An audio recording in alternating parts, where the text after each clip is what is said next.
الحمدللہ رب العالمین والصلاۃ والسلام علی سیدی خاتم المرسلین وعلی آلہ وصحبہ اجمعین۔ بسم اللہ الرحمن الرحیم۔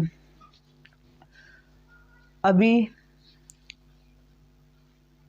خلیفہ اول جانشین رسول خلیفہ بلا فصل یار غار بلکہ یار مزار حضرت سیدنا ابو بکر صدیق رضی اللہ تعالی عنہ کا اور اس کی آمد ہے، تو اسی سلسلے میں ان کی شان میں چند الفاظ آپ کے سامنے پیش کروں گا۔ حضور اسلام کے ایسے صحابی جو کل بھی رسول کے ساتھ تھے، آج بھی حضور السلام کے ساتھ ہیں، ایسے صحابی جو سب سے پہلے خلیفہ بنے، ایسے صحابی جو سب سے پہلے مسلمان ہوئے، ایسے صحابی جو سب سے پہلے اسلام کے مبلغ بنے، آج ان کے بارے میں چند ہم بات سنیں گے۔ یہ میرے ہاتھ میں کتاب تاریخ الخلفاء حضرت سیدنا امام جلال الدین سیوطی کی تصنیف فرمائی ہوئی تاریخ الخلفاء میرے پاس ہے، اور اس میں خلافت حضرت سیدنا ابو بکر صدیق رضی اللہ تعالیٰ عنہ کے بارے میں لکھا ہے۔ فرماتے ہیں کہ علامہ ابن کثیر کہتے ہیں کہ اس بات پر اتفاق ہے کہ ابو بکر صدیق کا نام کیا تھا، کہ فرماتے ہیں کہ آپ کا نام عبداللہ بن عثمان تھا، مگر ابن سعد اور ابن سیرین سے روایت ہے کہ آپ کا اسم شریف عتیق تھا، کہ صحیح یہ ہے کہ آپ کا عتیق لقب تھا۔ اس میں اختلاف ہے کہ آپ کا یہ لقب کب اور کس وجہ سے ہوا۔ بعض کہتے ہیں کہ آپ کے حسن و جمال کی وجہ سے یہ لقب ہوا۔ اس کو لیث بن سعد اور احمد بن حنبل رحمۃ اللہ تعالیٰ علیہما نے روایت کیا۔ ابو نعیم لکھتے ہیں کہ یہ لقب اس وجہ سے ہوا کہ نیک کام کرنے میں آپ پیش رہتے، کہ آپ کا نام جو صحیح روایت میں ہے وہ ہے عبداللہ بن عثمان۔ تو اسی طرح آپ کے لقب میں سے صدیق بھی مشہور ہے اور عتیق بھی مشہور ہے۔ صدیق لقب کے تو وجوہات بیان کی گئی ہیں، تو صدیق کے بارے میں سب سے جو قول مانا جاتا ہے وہ یہ ہے کہ حضور السلام نے جب معراج سے واپس آ کر لوگوں کے سامنے اپنے معراج کا واقعہ سنایا تو سب سے پہلے ابو بکر صدیق رضی اللہ تعالیٰ عنہ نے اس کی تصدیق کی، تو اس وجہ سے آپ کا نام صدیق ہوا۔ اور اسی طرح عتیق کے نام کے بھی بہت سے الفاظ و معنی مانے جاتے ہیں، جن میں سے ایک یہ بھی ہے، عتیق مطلب ہے آزاد، کیونکہ آپ نار جہنم سے آزاد ہیں، تو اس لیے آپ کا نام بھی عتیق مانا جاتا ہے۔ اور آگے آپ بیان فرماتے ہیں کہ آپ کے اسلام لانے کا واقعہ، کہ ترمذی اور ابن حبان حضرت ابو سعید خدری سے روایت کرتے ہیں کہ ابو بکر صدیق رضی اللہ تعالیٰ عنہ نے بوقت قضیہ خلافت ارشاد فرمایا، کیا تم سب سے زیادہ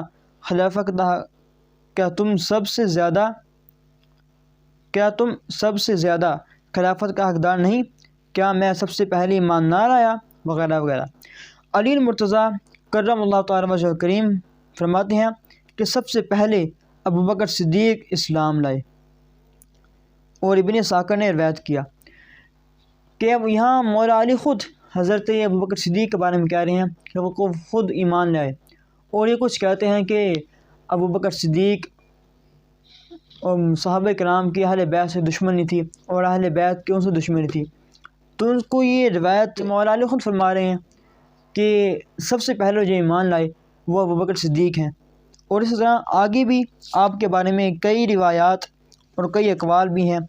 لیکن جب مولا علی خود فرما دیا کہ سب سے پہلا جو ایمان لائے وہ ابو بکر صدیق ہیں، تو اس میں کوئی شک باقی نہ رہ گیا۔ اور جو لوگ کہتے ہیں کہ ابو بکر صدیق کی معاذ اللہ دشمنی تھی اہل بیت سے، ان کو بھی اس پہ غور کرنا چاہیے کہ مولا علی خود یہ بیان فرما رہے ہیں کہ سب سے پہلے جو ایمان لایا وہ ابو بکر صدیق ہیں۔ اللہ عمل کی، اللہ ہدایت کی توفیق عطا فرمائے۔ تو اس طرح آپ کے اور بھی کمالات و واقعات اس کتاب میں بیان کیے گئے ہیں۔ ادھر کچھ لوگ یہ اعتراض کرتے ہیں اعتراض یہ ان کی طرف سے یہ ہوتا ہے کہ اگر ابو بکر صدیق رضی اللہ تعالیٰ عنہ نے حضور کے ساتھ وقت گزارا، حضور کی صحبت پائی، تو آپ سے اتنی کم روایات، اتنے کم احادیث مروی کیوں ہیں؟ تو وہ فرماتے ہیں کہ اگر حضور کے ساتھ ان کا زیادہ ٹائم گزرا تو چاہیے تو یہ تھا کہ حضور کے ساتھ گزرنے کی وجہ سے آپ کی جو روایات ہیں، جو آپ نے روایات کی ہیں، جو آپ نے احادیث روایت کی ہیں، وہ بھی زیادہ ہوتی۔ اس کی قلیل وجہ کیا ہے؟ تو آگے فرماتے ہیں کہ اس کی وجہ یہ ہے کہ رسول اللہ علیہ السلام کے وصال کے بعد آپ کی عمر نے بھی بہت کم وفا کی۔ اگر کچھ مدت زیادہ رہتے تو آپ کی روایات تمام صحابہ کرام سے بڑھ جاتی اور کوئی حدیث نہ ہوتی جس میں حضرت ابوبکر صدیق کے سند نہ ہوتی۔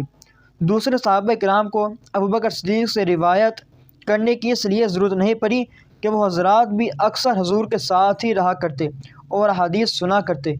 بس جس کا وہ خود رسول اللہ علیہ السلام سے روایت کرتے ہوں حضرت ابوبکر صدیق سے کیوں نقل کریں گے؟ ہاں وہی کر سکتے ہیں جو خود انہوں نے نہ سنی۔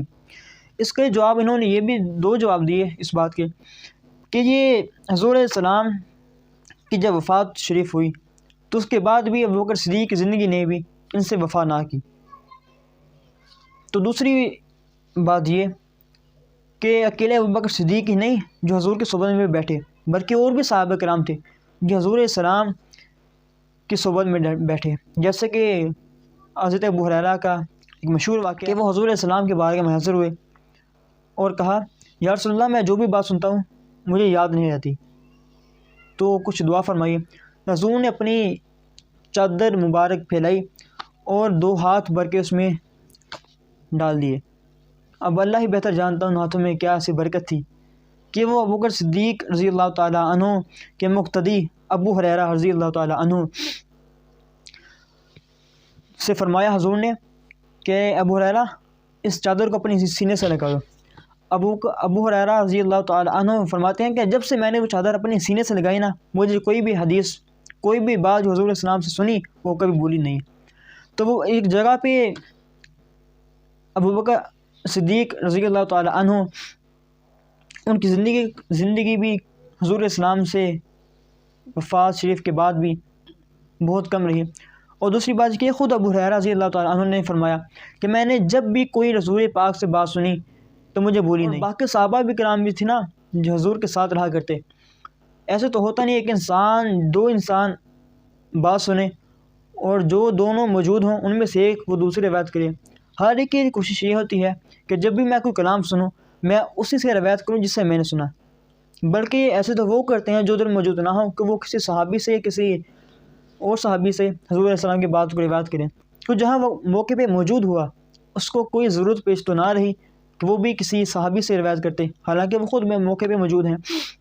تو اس نے ان کا جواب یہ ہے جو کہتے ہیں کہ ابو ہریرہ رضی اللہ تعالیٰ عنہ کی روایات زیادہ کیوں ہیں، ان کے جواب میں امام سیوطی نے کافی تفصیل بیان فرمائی ہے اور آگے فرماتے ہیں کہ تمام صحابہ میں سب سے زیادہ صاحب الرائے کون تھے، تو اس کے بارے میں بھی امام سیوطی نے فرمایا کہ ابن عساکر، ابن عاص وغیرہ روایت کرتے ہیں کہ حضور علیہ السلام نے ارشاد فرمایا کہ حضرت جبریل علیہ السلام نے مجھ سے کہا اللہ پاک حکم فرماتا ہے کہ میں ابوبکر صدیق سے مشورہ کیا کروں۔ حضور علیہ السلام نے فرمایا کہ اللہ تعالیٰ نے مجھے حکم دیا، کیا حکم دیا؟ کہ میں ابوبکر صدیق سے مشورہ کیا کروں، اور جس سے اللہ خود اپنے نبی کو مشورہ کرنے کا حکم دے، مشورہ کرنے کا فرمائے، اس کے بارے میں آج 1400 سال بعد یہ کہے کہ انہوں نے خلافت پہ ڈاکہ ڈالا، انہوں نے باغ فتح بھی چھین لیا، انہوں نے ایسے کیا، انہوں نے ایسے کیا، تو جن کے بارے میں خود اللہ فرمائے کہ اے میرے رسول تم نے اس سے مشورہ کرنا ہے، تو اس کے بارے میں کوئی ایسے کہہ دے تو یہ بات میرے سمجھ میں تو نہیں آتی۔ تو باقی روایات جو میں نے آپ کے سامنے پیش کی ان میں سے بھی اب غور کیا جائے نا تو ابوبکر صدیق کی شان واضح ہو جاتی ہے۔ دوسری بات ایک اور روایت کہ حضرت سیدنا علی المرتضیٰ شیر خدا کرم اللہ تعالیٰ وجہ کریم نے ارشاد فرمایا کہ جو مجھے علی المرتضیٰ کو، جو مجھ علی کو ابوبکر صدیق عمر فاروق سے زیادہ دے، فضیلت دے، مجھے ان سے افضل جانے میں اسے 80 کوڑے لگاؤں گا، موضع مفتری کی سزا دوں گا۔ تو خود علی المرتضیٰ فرما رہے ہیں کہ جو مجھے ابوبکر صدیق عمر سے افضل بتائے تو میں اسے مفتری کی سزا دوں گا، افتراء باندھنے والے کی سزا دوں گا۔ تو یہ تو مولا علی خود فرما رہے ہیں کہ میں اسے سزا دوں گا جو مجھے ان سے افضل بتائے، اور دوسری جگہ وہ خود فرما رہے ہیں کہ سب سے پہلا جو ایمان لایا وہ عمر فاروق رضی اللہ تعالیٰ عنہ کے بھی امام ابوبکر صدیق رضی اللہ تعالیٰ عنہ۔ تو اب کچھ لوگ یہ کہتے ہیں کہ ابوبکر صدیق رضی اللہ تعالیٰ عنہ کے بارے میں جو کہا کہ میں اس کو سزا دوں گا جو مجھے ابوبکر صدیق کو افضل بتائے، یہ تو انہوں نے عاجزی کے بطور کہا۔ اگر مولا علی اسے عاجزی کے بطور یہ فرمایا کہ میں مجھے 80 کوڑے لگاؤں گا، اگر وہ یہ جلال میں فرماتے تو کیا علم ہوتا؟ وہ تم نے سنا نہیں ہے کہ غزوہ خیبر میں مولا علی نے ایک ہاتھ سے خیبر کا دروازہ اکھاڑ دیا؟ تو مولا علی جو آپ کے بقول عاجزی میں یہ فرما رہے ہیں کہ مجھے 80 کوڑے لگاؤں گا، اگر وہ جلال میں فرماتے تو کیا علم ہوتا؟ تو جس کے بارے میں مولا علی فرمائے مجھے ان سے افضل بتائے میں اسے سزا دوں گا، جو سب سے پہلی ایمان لائے وہ ابوبکر صدیق ہے، ان کے بارے میں جو اب کوئی پیر وغیرہ اٹھ کے کہہ دے کہ انہوں نے ہارس ٹریڈنگ کی، انہوں نے ووٹ خریدے، انہوں نے ایسے کیا، انہوں نے ایسے کیا، اس لیے میں کہتا ہوں کہ اگر آپ نے صدیق اکبر کو کچھ کہا، ان کی خلافت پر کسی نے انگلی اٹھائی تو اس کا نشانہ مولا علی بھی ہوں گے، کیونکہ مولا علی نے بھی ان کی بیعت کی۔ اگر کسی نے عمر فاروق رضی اللہ تعالیٰ عنہ کے امام ابوبکر صدیق کو بھی کچھ کہا، ان کی خلافت، ان کی امامت، ان کی افضلیت کے بارے میں کسی نے کوئی زبان درازی کی، اس کا نشانہ ابوبکر صدیق نہیں، اس کا نشانہ عمر فاروق بھی ہوں گے، اس کا نشانہ عثمان غنی بھی ہوں گے، اس کا نشانہ خود مولا کل مولا علی ہوں گے، اس کا نشانہ اہل بیت ہوں گے، اس کا نشانہ تمام صحابہ کرام ہوں گے، اور اس کا نشانہ ایک اعتبار سے حضور السلام کی بھی طرف ہوگا، کیونکہ حضور السلام نے اپنے ظاہری حیات میں ابوبکر صدیق کو مصلی عطا فرمایا، جو جن کو حضور امامت پہ کھڑا کریں اور اس کے بارے میں یہ کوئی کہہ دے کہ انہوں نے ہارس ٹریڈنگ کی، انہوں نے ووٹ خریدے، تو یہ بات کہاں تک جا پہنچتی ہے؟ وَعَلَىٰ حَذَا الْقِيَاسِ۔ تو اس لیے میں دعوت دینا چاہتا ہوں لوگوں کو جو صحابہ کرام اور اہل بیت کے درمیان